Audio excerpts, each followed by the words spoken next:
get to it. All right. How you doing? Thank you for being here today. This is JP Miller with Career Inclusive. Today, as part of our 60 Days of Value, I am reviewing a couple resumes. Got a couple resumes to review, and so we're going to work through these together. First one here is for Jin. Jin is looking for a software engineering role. Autonomous vehicles is his specialty. He really wants to be an autonomous vehicle self-driving engineer. So Jin's got a lot of going right here. Overall, this is a good resume. He's got pretty concise heading. He's got his location, contact information, so we can see his email address, a link to his GitHub, phone number, and a link to his LinkedIn profile. Personally, I would normally group the email with the phone number and the LinkedIn with the GitHub profile. It's a minor detail, but these groupings, they pair better together, right? Phone, email, GitHub, LinkedIn, like those are online profiles, the other more direct contact information. In my mind, that goes better together. So I would definitely pair those in a different way. Skill section's looking pretty good. It's possible, like looking at this overall format here, Jin is using a slightly larger font than probably what we really need. So I would suggest, let's look at this. If there's a need for more bullet points, then maybe we drop the font to a size 10 or 11. There's a couple boxes here. I'm not sure what those are about. Maybe it's an icon that didn't transfer to PDF properly. I'm not sure, but I would make sure that these don't exist in the PDF version. So you don't want any kind of weird characters or like non-characters in your resume. But overall, the skills themselves look great. These look to be relevant. By the way, never use etc. or ... in the resume. Either list what's relevant or it's not relevant and just there's nothing there, right? So we never have etc. We never have ... in the resume. Going to the education section, I blacked out some of the dates, so the blacked areas here are years, which we would definitely keep. I'm just doing this to help protect Jin's privacy. Uh, this is a minor detail, but yeah, just looking out for my people here. So Jin has completed a couple nano degrees. He's got a bunch of Coursera certifications and then standard degrees as well. So like solid educational portfolio here. There's a lot to unpack. There's a lot that Jin can talk about, a lot of expertise here that he has to offer. And this education section really proves that. I'm okay with listing two certifications, and I'm seeing now that these little box looks like they're supposed to be bullets, maybe. So if that's the case, definitely wouldn't have bullets in the middle of the skills section. I don't think we necessarily need bullets here either, not in the education section. I'd probably use a pipe, the straight line that's there with the backslash right above the return key. I would use a pipe to break up the certifications. I'm okay with that. If we have the space, we can list each certification on its own. The Coursera certifications, this is great. This isn't too much. I have seen resumes where 25% of the resume are lists of certifications. That does get to be quite a bit. If you're experiencing that, you really want to take a look at those certifications. Like kudos to you for all the work that you're doing, but also look at those. Are all of those certifications really relevant to the job that you're applying to? Consider that like a primary list and then remove the entries that are not as relevant for the job that you're applying to. I'm okay with the amount that we have here. Most of this stuff is relevant as I look at it. He's got like he can be like an advanced software engineer or data scientist. So either these play well, it looks good, as long as we'll have room for a solid experience and or project section to showcase a couple of portfolio sections, then I'm okay with that. What we could probably do is like the BS and the MS. Excuse me, I'm really sorry. It's late here. Some things held me back from getting on a little earlier. let's move forward here. We can list these education entries in a single line. Okay, we get into the work experience. Again, this is looking okay. Bullet points didn't look like that. They don't look like they transferred over, so definitely want to fix that. But he's got his dates on this date. So here's just January and a year, and then the dash without anything. I would definitely put present right there. So I'd have January, the year to present or current. On education experiences, something that you're still going through, I would use the word current. And then for work experience, I would use the word present. These have very minor connotations. This tends to be my preference. Current tends to have a connotation of it's now, but there is going to be an end. Whereas present is for the present. There's not as much of a connotation as like this is going to end anytime soon. This is what I'm doing presently. And that might just be a nitpick. Speaking of nitpicks, if you're going to capitalize every single letter, be sure to follow through. So, like software should be capitalized. Over here, sensor, signal processing software. Like, if we're going to do it, then let's do it. And by that, I mean, if we're going to capitalize every single letter, then let's do that. Otherwise, let's not. Same thing on the education section here. Let me go back up. I saw one that I maybe, oh, yep, self-driving car specialization.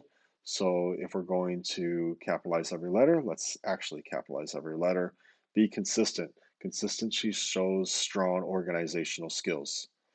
Okay, uh, patents and papers, and it looks like we want to run into a smart, no, here we go. There we go. All right, bottom of the resume. So we don't have a project section. We do have a patents and papers section though. What I've blacked out here are just all the US patent numbers, again, protecting privacy. But yeah, you could list these numbers. There's no wrong in that. Overall, very strong. He's got a number of patents. That's relevant. That shows. The one thing this resume is missing is a project section. I would want to see, hey, can I add like one project that shows a really relevant experience to what the employer that I'm applying to is looking for?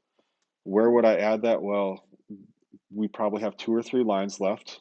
So there's that. We could probably get communications to fit on this line by doing like comms, COMMS. And then I can probably get um, some of these education entries to fit in a single line. That should give me just enough room to sneak in one project and then make it count. Speaking of making it count, make your bullets count. So here, these bullets don't tell me too much, like conducted Samsung self-driving car SVP project. Okay, that's cool. What was the result of that? All right, I want to know what the result of this was because the result could be abysmal, it could have been a failure, or it could have been the greatest thing in the world, or somewhere in between, right? I'm going to assume it wasn't a failure. I'm going to would like to believe that was the greatest thing in the world, but just, reality being what it is, chances more than not, he met expectations. There were areas where he was able to exceed expectations more than likely. So give me those numbers. Tell me, where did you exceed expectations? Where did you meet expectations? And then it is a resume, so those areas where maybe expectations were not met and there wasn't a whole lot of value, we just don't mention that on a resume. Okay, save that story for the interview where you can say, this is the terrible thing that happened, and this is what I learned I'll never do again, and this is how I fixed it. Right? We don't really have the room for that in a resume. So the resume is purely positive, no negativity whatsoever. Okay, I think that's going to do it for this resume. Nice work, Jen. I hope these notes are helpful. If you have any questions, just reach out to me. Give me a holler. Okay, let's turn off this one. Let's see, I can turn off the correct one. Yes, all right, and let's go to Osama. All right, let me move this over a bit if I can. There we go, there we go. Okay, great. So yeah, we got Osama's CV here. Okay, so right here, Osama, right off the top, he's announcing that this is a CV. Well, this is a bit redundant, my friend. Um, the recruiter is going to know immediately, looking at this document, that it is a resume or a CV to me they're essentially the same thing. I know like minor differences, but I've looked at more than 10,000 resumes and CVs, and quite honestly, what's the difference? They both explain work experience and the abilities to accomplish a job, minor details. So this really just comes down to like where you're from in the world, if you prefer to call it a resume or a CV. Essentially, they're the same thing. Okay, so all that said, we don't need CV up here. We want to write resume up there. In fact, use that space to show your name. So your name should be up here where it says CV. It can be just as large, maybe a little smaller. And, I like the size of this here. We can use that same size up there, and that gives us more room in the resume for like the meat of the resume, those bullet points that are really going to show off your quantified accomplishments. Okay, and then also we don't necessarily need a tagline. By the way, this tagline, we're missing the analyst, so the L right there. Yeah, I think the L is there. It's just white for some reason, which is a bit odd. Like I didn't black that out or anything. I don't think I did that, unless this, redacting his last name blocked out the L. But we don't need the tagline there, and that'll save us another line for some bullets. Also, here we got I'm sorry, the location, date of birth. Now, your age is not relevant to your candidacy. Ageism is alive and well. It is a real thing. You can be too young and you can be too old. Like, employers don't need to know how old you are. Yeah, sure, maybe they can guess by when you graduated college and how many years of work experience you have. But you don't have to hand anyone your date of birth until they actually hire you and you're signing paperwork with HR. So never give date of birth. I do see from certain countries that date of birth, marital status, even like children and number of children can be pretty common. If that's required by law, okay. But if it's not, then don't offer that information. It doesn't matter if you're married. It doesn't matter if you're single. That's not relevant to your candidacy. You know, there are some problems in our culture. And when I say our culture, I mean like the culture of STEM. Like if you're older than 30 and you're married with children, then you're no longer a top engineer. Like tell me in a world where that is sustainable, right? It's not sustainable. Let's just end that bit of our culture. Okay, it's toxic, and let's stop. Okay, he's got his phone number and then an email address. That's all great, and then a LinkedIn profile. Excellent, nice work. Okay, profile. We got a profile. I personally am not a fan of profiles. There's only really two times when you should use a profile. If you're a fresher, right? You're just fresh out of college and you're trying to establish your brand and showcase who you are, or you're a career changer. Otherwise, my point of view is that your bullet points and your work experience and portfolio experience is going to show exactly who you are and indicate what you can do. If you are going to use a profile statement or summary statement, it should focus on what you can do for the employer. Okay, so how are you going to benefit the employer's life? How are you going to solve their pain? How are you going to make their life easier? That's the only time you should use a profile. So this one, passionate analyst with a professional experience as a data analyst. And then we have a space before the comma. We should remove that space. Enthusiastic about business analytics, interested in technology. Another space before the comma, and then no space after the comma. So let's fix that. Commas should always have a space after, never before. Certificate in IT skills, and then hashtag CIT with previous job experience. I've never seen CIT in a resume before, so this is a first for me. I think that means certificate in IT, right? And then we look to the right because we see that CIT, certificate in IT skills. A resume is so quick. A recruiter is looking at your resume in 6 seconds. It's crazy how fast they read a resume. You don't have time. We don't have the luxury to repeat information in a CV. Okay, so we want to show that information one time, the most relevant information, and then move on to the next point. And so that the resume becomes one point after another about how awesome you are, the work that you can do, and what you can accomplish for the employer. Okay, so this profile statement doesn't really give us a whole lot. It names you as an analyst and then business analyst. And And names things that we would expect from a data analyst, such as like being interested in technology, right? If you're a software engineer, you're a data analyst, you're a data scientist. If you tell me you're not interested in technology, I'm wondering what you're doing in your field, right? Like, let's be honest, why? Okay, so that doesn't need to be stated. Certificate in IT skills, yes, you should probably have some certification. Do you have to have certification to be an engineer or developer or an analyst? No, you can have a portfolio, right? We talked about that yesterday about building a portfolio. Don't have to have a certification. Think about it. Did the first computer scientists have certification? No. Okay, yeah, they were PhDs in mathematics. So, in a sense, yes, they had certification. Um, did they have certifications as computer scientists? No, because that didn't exist, right? They were mathematicians. Okay, so yeah, on one hand, it can be great to show certification. On the other, is it required? No, we don't need to mention that in the summary. Okay, that's what I'm getting at. So in the summary, what do I want to see in the summary? I want to see like name your brand, data analyst. Great, we did that. And then what can you do for me? I'm the employer. I want to hire someone that can solve my pain. What can you do for me? Like, did you read the job description? Did you look at my website? Did you study, like, if I'm a publicly traded company, did you look at an SEC report and see, like, what I'm about or, like, what my future forecasting is? Have you tried to, like, identify a pain that you could solve for me?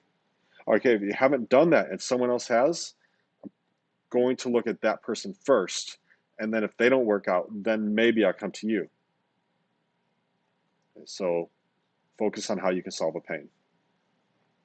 And the certificates, this is so wordy, I'm not even reading it. Like if I'm a recruiter and I'm looking at a resume for 6 seconds, I'm not even reading 3 lines for one certificate. All that I need to see is the name of the certification, data analyst nanodegree, or like Coursera did analysis specialization, data scientist specialization, Coursera with UC Irving or whatever, like UCLA. Okay, so name of the degree or the certification, name of the institution that issued the certification, and then perhaps month and year of the graduation date. Okay, when it was issued.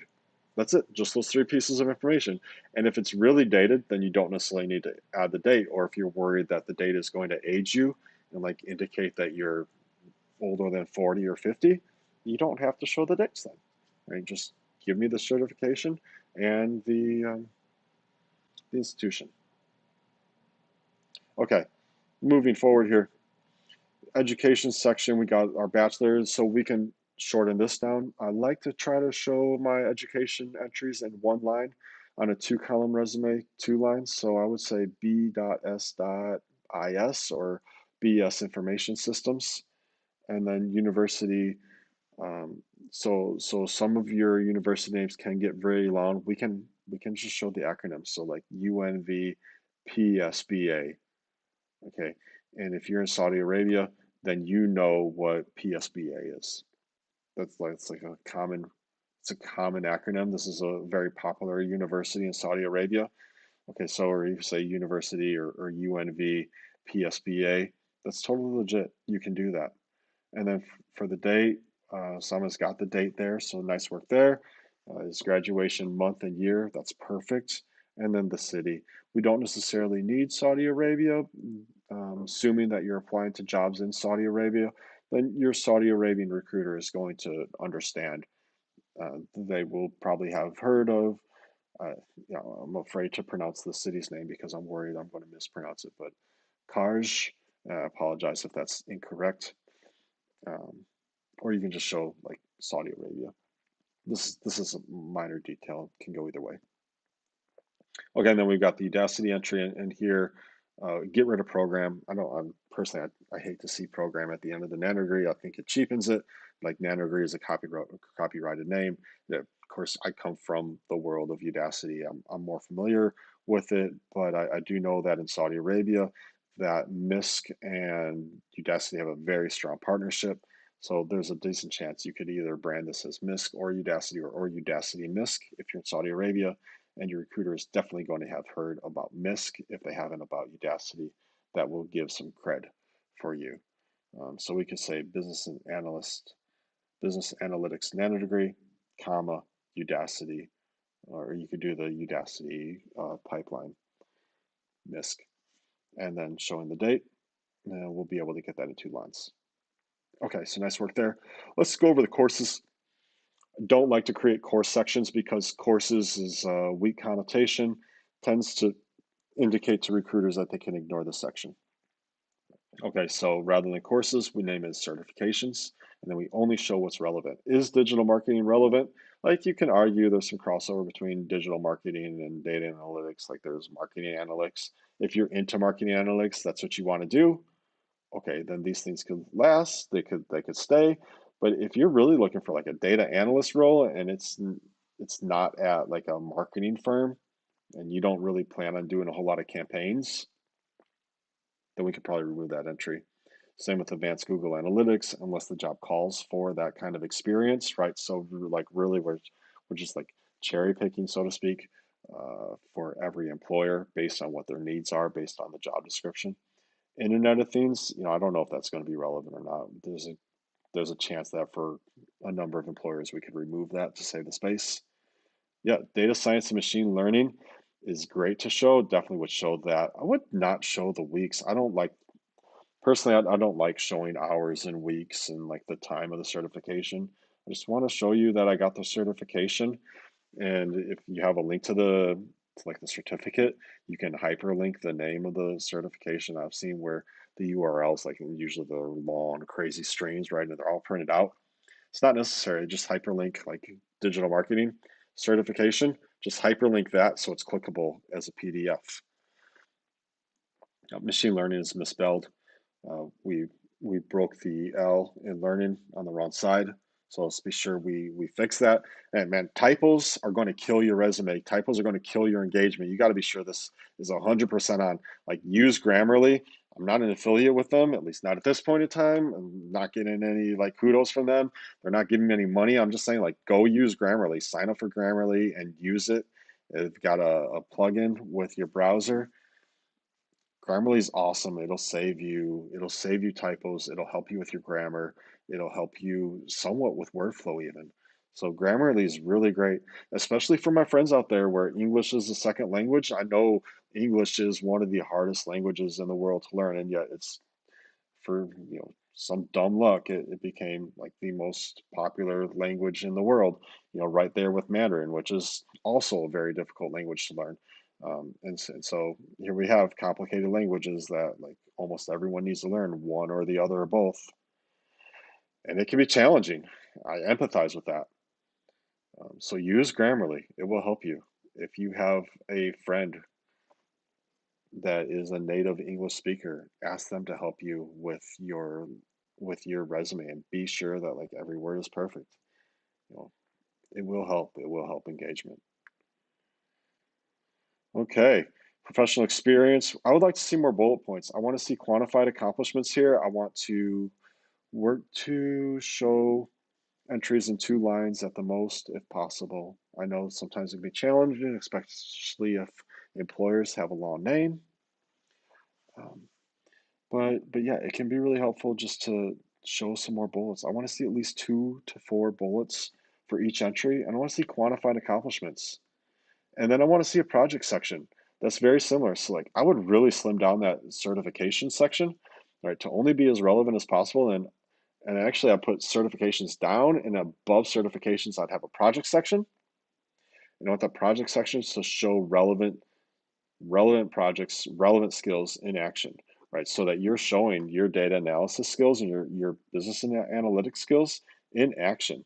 Like show me how you can use Tableau and Excel and Python and SQL and any kind of relevant language, or maybe R, right? Show me using those. Show me what you've been able to create. Describe that to me. Show me what did you accomplish. And if it's a school project, you don't have to say that it was for a school project. Just talk about what you built and talk about the results. Same with the employment experience. Focus on what you accomplished. What did you do? Quantify that. Did you save the employer money? Did you make them money? Did you save time? Did you create time? Did you create productivity or efficiency? Did you create a more effective platform? What did you do? Show me that, quantify that as a percentage or as a whole value, and estimate. Don't lie, never lie in your resume, but guesstimate as much as possible when you're thinking of quantities. And if you can update your resume once every 3 months or so, it'll be easier to remember those quantities moving into the future. Skills section is good. These skills look relevant. Good communication skills in English is pretty vague. It doesn't necessarily mean, it's it's kind of a variable as to what that means. Like, what is good?